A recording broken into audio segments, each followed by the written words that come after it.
बिस्मिल्लाहिर्रहमानिर्रहीम।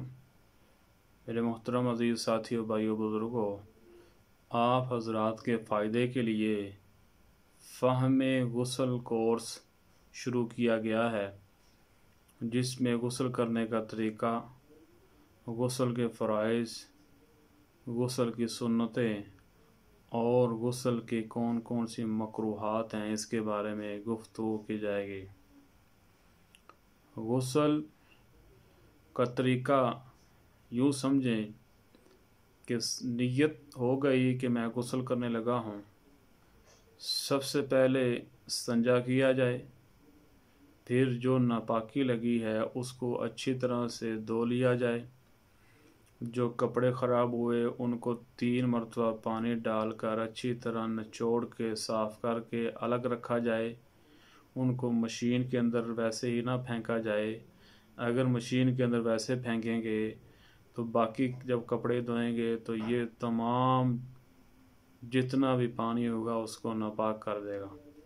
इस वजह से कपड़े खुद धोएं, वज़ू करें इसके बाद, जिस तरह हम नमाज के लिए करते हैं, लेकिन इसमें जो दुआएं हैं वो नहीं पढ़ेंगे। उसके बाद हलक तक पानी यानी कुल्ली करेंगे ताकि हलक तक पानी पहुंच जाए। 1 मरतबा फ़र्ज़ है, 3 मरतबा सुन्नत है।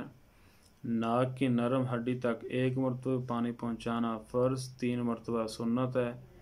फिर दाईं तरफ से पानी डालना है और पूरे जिस्म पर और नाफ के अंदर भी उंगली फेर लें, कानों के अंदर, आँखों के अंदर और पूरे जिस्म पे अच्छी तरह हाथ को फेर लें।